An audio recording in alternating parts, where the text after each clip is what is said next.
Hello मित्रों, देसी life मदफर में आपનું સ્વાગત છે। અને મિત્રો હું છું આપનો મિત્ર અને ગુજિયા। મિત્રો દર વર્ષે જે વડીલો છે એ બધા તારણ કાઢતા હોય આગળના વર્ષનું। કોઈ દિવાળીના દનિયા જોઈ, કોઈ હોળીનું જાર જોઈ, કોઈ ઠાર ઝાકર કે કાતરા જોઈ, કોઈ બોયડીના બોર આવે એ જોઈ, વનરાઈના કેવું કેવું હોય।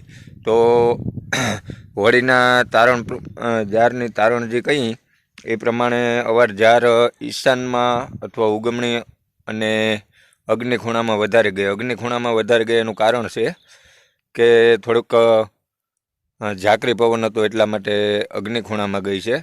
પણ મિત્રો ખરેખર વરસનું એવું કંઈ અંદાજ મારતા હોય બધા, પણ એના ઘણા બધા તારણ હોય। એક તારણ કે હોળીની જ્યારે આ દિશામાં ગઈ એટલે આવું વરસ થાય કે આવું ના થાય, એના સામે બીજા ઘણા બધા કારણો હોય। પણ એ આગળના વડીલો એના ઉપર એક તારણ મેળવતા અને એનું થોડુંક સચોટ માહિતી હતી અને જે અનુભવ હતા એના હિસાબે થોડુંક તારણ કાઢતા એટલે અંદાજ સાચો પડતો। અત્યારે આપણે અંદાજમાં 50% આસપાસ આવી ગયા અહીં।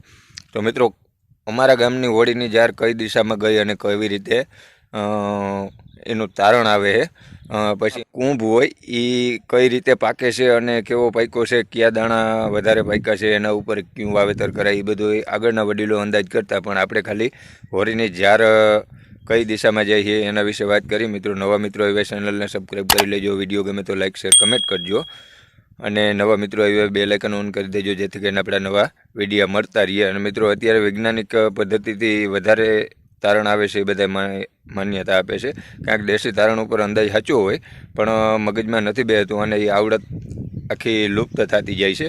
એટલા માટે જે મોડલોના આધારે વરસાદ જોઈએ એમાં બધાને અત્યારે વધારે એમ થાય કે ના સચોટ એનું માર્ગદર્શન છે। તો એવું છે। તો મિત્રો જોઈએ હજી આગળ વિડીયો કન્ટિન્યુઅસ રહેજો। મિત્રો આ છે અમારા ગામની હોળી અને 7 વાગ્યાથી 8 વાગ્યા પછી ક્યારેક વહેલું મોડું મુહૂર્ત હોય પ્રગટાવે ત્યારથી જે આના જ્વાળા છે, પવન છે અથવા કઈ દિશામાં અગ્નિ જાય છે એ આપણે આમાં જોવાનું હોય।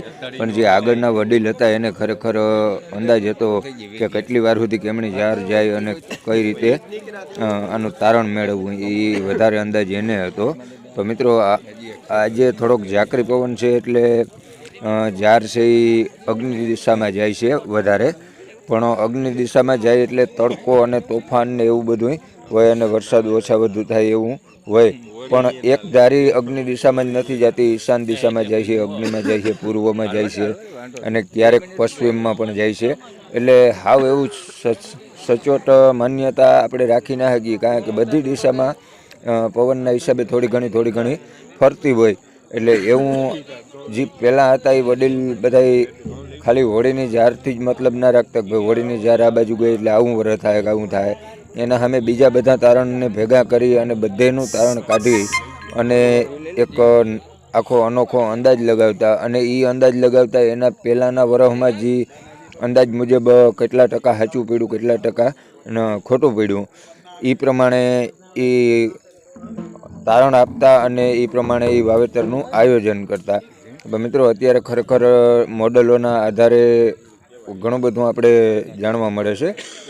એટલે હવે એવું નથી કે ભાઈ તમે હોળીના જાર, આ એક દેશી અનુમાન હતું, ત્યારે કોઈ ટેકનોલોજી નહોતી એટલે એના ઉપરથી થોડોક તારણ કાઢતા અને એ પ્રમાણેના વાવેતર કરતા અને છતાંય તોય કંઈ આડાવરું થતું। તો મિત્રો વિડીયો કેવો લાગ્યો કમેન્ટ બોક્સમાં જરૂર જણાવજો અને શેર કરજો।